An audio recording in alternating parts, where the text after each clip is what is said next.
Ever share something and then somebody goes, yeah, but a couple of days ago, I posted a video about a diamond versus blue experiment that I did. And this is the type of response that I get. Don't ever compare markets. Yeah, I know. Hi, my name is Levi Spires. This is the Tip You in the App Daily Drive podcast. Today's Daily Drive podcast is brought to you by the Gig You app. So I did this experiment video. It's great. Check it out.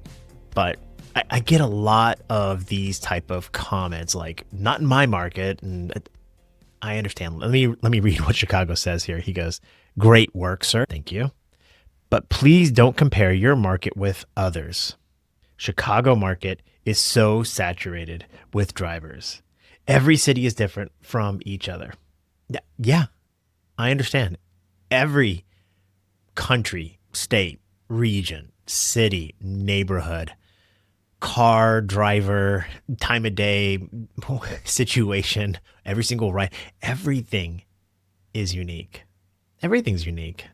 But just because everything is unique or it's not in your market doesn't necessarily mean that the information we can't learn something from it. You see, I'm not trying to give you instructions. I'm not trying to tell anybody this is the exact way to be an Uber driver or to do anything, because I don't know. I don't know you. I don't know your car, your situation, what city you drive in or whatever. But that doesn't mean we can't learn something from sharing our experiences. I want to give you something a little bit more philosophical here for a second. Have you ever read a business book or a self-help book? They just tell you, wake up in the morning at 5 a.m. and go to the gym or whatever. They give you exact advice on how to do things. And then there are other books that give advice, but they do it through story. Some of the great works of literature, for example. Here's one that I really, really like, the Bible. Do you notice Jesus taught in parables? He told stories. Now, in the Bible, there is, the 10 Commandments. There are do's and don'ts and things like that, but they also use story and examples and analogies, ways to relate. Now, I am not comparing my YouTube channel or anything that I produce to the Bible or the great works of literature or anything else. I'm just trying to produce things that I think are interesting, entertaining, educating, and, I don't know, insightful, things that help. And the best way I know how to do it is twofold.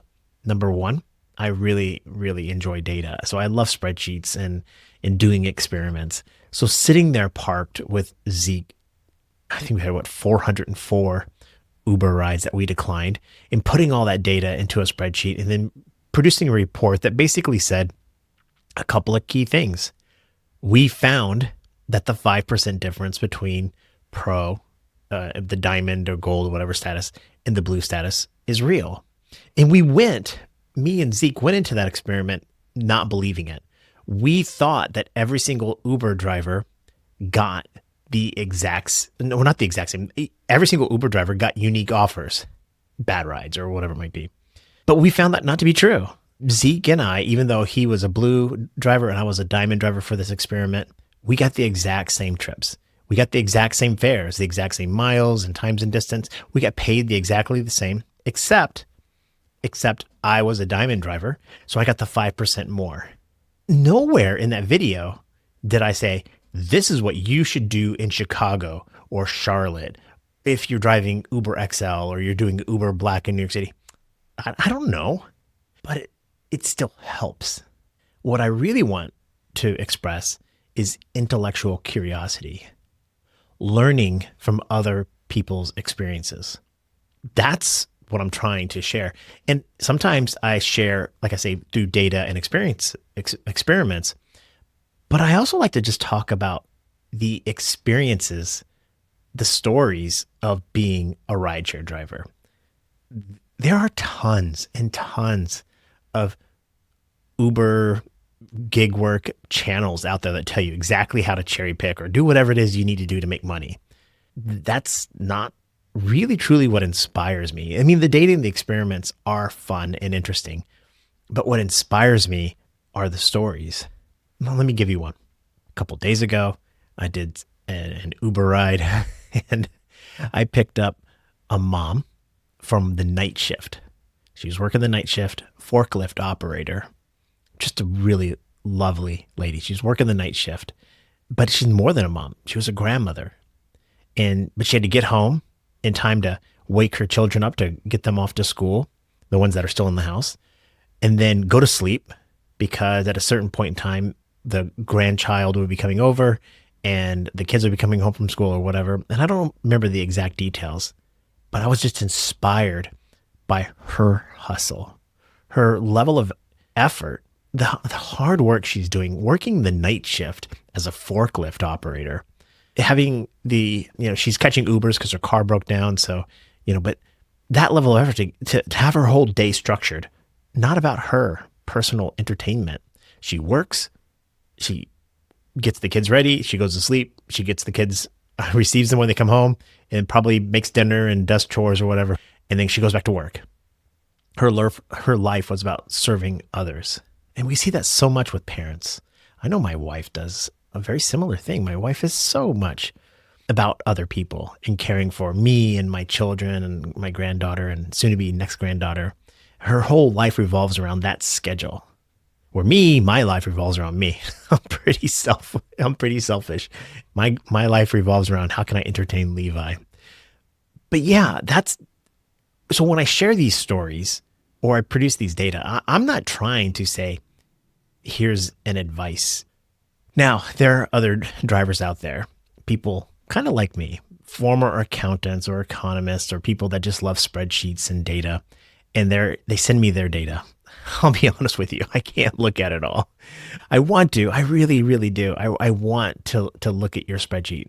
I'm just really busy, and like I said earlier, I'm kind of selfish to some extent. When it comes down to it, I'd rather do the things I got to get done and then go play golf or hang out with my son doing something else. So adding one more pile onto my full-time job as an Uber driver and full-time job as a content creator and artist, it gets pretty daunting. But I think the answer isn't to follow someone's exact advice. I heard on a podcast the other day, I can't remember where it was, but somebody said they're a contrarian. And I kind of feel that way about myself. I think when I see, to some extent, to Chicago's comment, don't compare your market to my market. When I see somebody saying this is the definitive right answer, I question it. I really do. I really question it. That's why I get I push back a lot against the cherry picking thing, even though I kind of do cherry pick myself. When I see the dogma of drivers online saying this is exactly how you got to do it, then it just makes me cringe a little bit because I'm like, I don't know. So I like to research and read and learn and try my own experiments and stuff like that, and kind of come up with my own conclusions. And that's the point of this channel. I hopefully some of my advice helps, and and what I do, the things that you learn from me help you, but if not, no big deal either. I'm not offended by that. But I really enjoy the idea, the exchange. I wish all of you had a YouTube channel I could watch, because I get so many really smart and savvy comments and people are doing that. I just think we have to be careful about dismissing. And I think that's what I hear when I hear somebody say, not in my market. I say, here's what I experienced. And then they go, not in my market. I'm like, oh, okay. It's a total dismissal of what I presented. And I never, ever said, this is how you should do it in your market. And that lacks intellectual curiosity. It's a really frustrating way to communicate with people. And it happens all the time, not just in this. It happens in other things. I could say, oh, I really like golf. And they'll be like, oh, golf is horrible. Okay, but don't you want to know why I like golf? Instead of dismissing the fact that I like golf and trying to give me your opinion, I think that's one of the reasons why I think a lot of Uber drivers have trouble communicating with their passengers. They're communicating from a stance of, I'm right, not discovery. I'm not presenting information to say that I'm right. I'm hoping to have an exchange of a conversation to some extent back and forth and learn. But with my passengers, you don't want to get in that conversation where you're like, they're wrong and I'm right, even though I might be right. It's like if I hear my passengers say something negative about, I don't know, my Tesla, instead of being defensive, which it's hard to do, but being defensive and saying, well, my Tesla's great, you're wrong. I can say, well, why don't you like my Tesla? And they'll be like, well, Elon Musk or whatever. And why do you dislike Elon Musk? I mean, you discover their opinion and help it shape maybe your perspective. It's all about perspectives. Yeah. So just don't dismiss it. Understand. It doesn't mean you have to change your opinion, but you at least understand somebody else's opinion. So yeah, that's my frustration with not in my market comments. But I'm sure none of you are going to see that. The ones that make those comments, they never get this far in the video. So this is between us who don't have those comments. Okay. My Uber Eats order yesterday.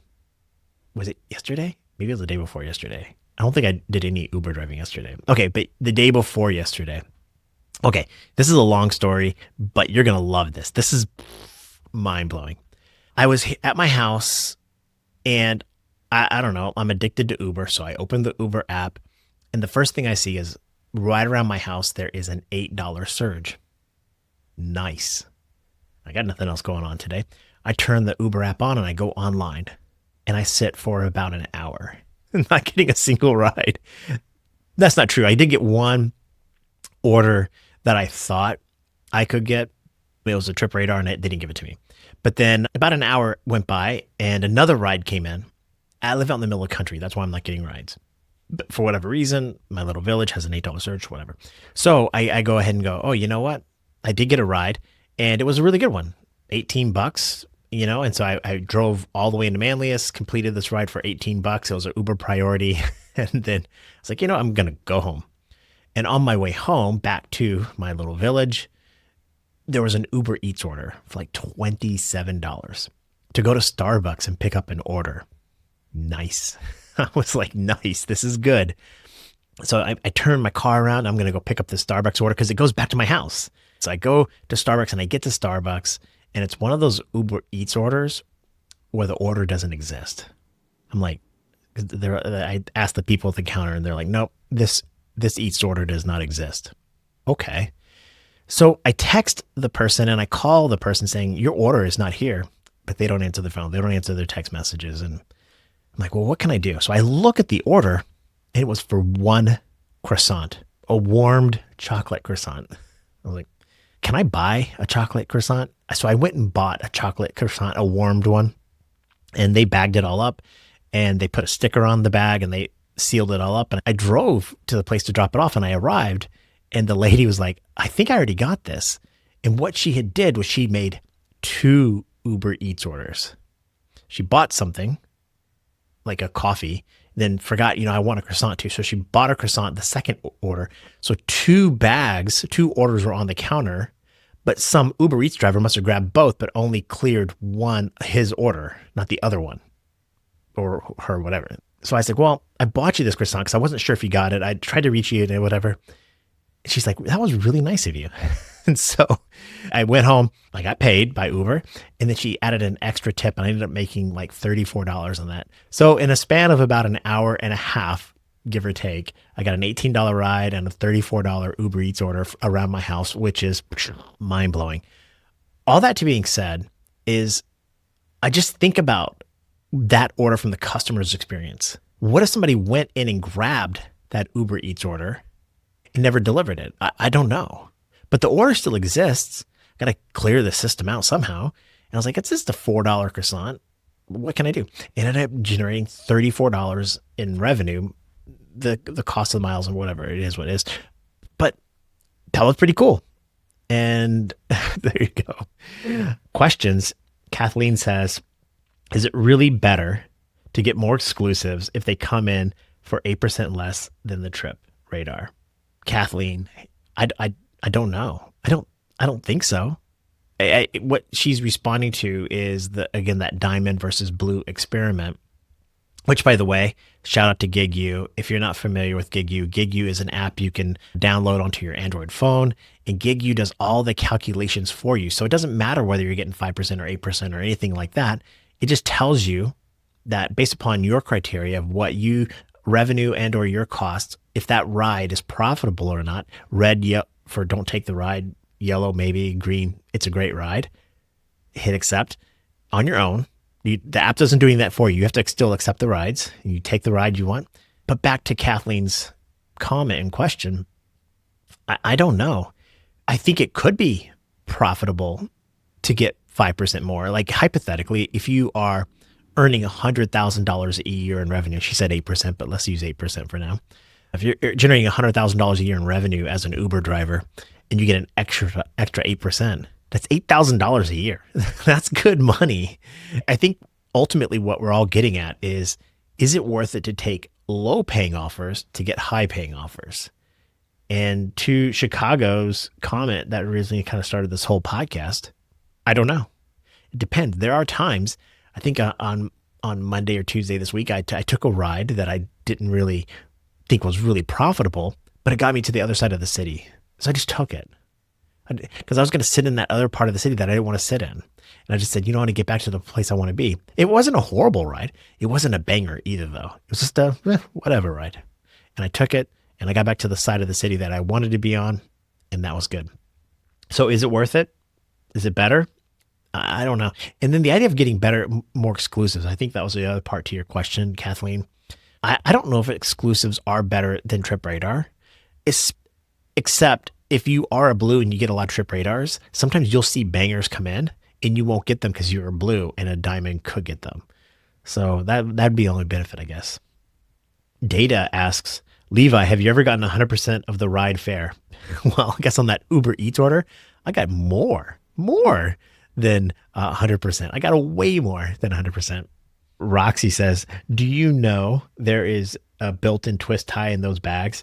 What Roxy's referring to is I made a video on my 3 years ago maybe, where a college student decided she wanted to throw up in my car.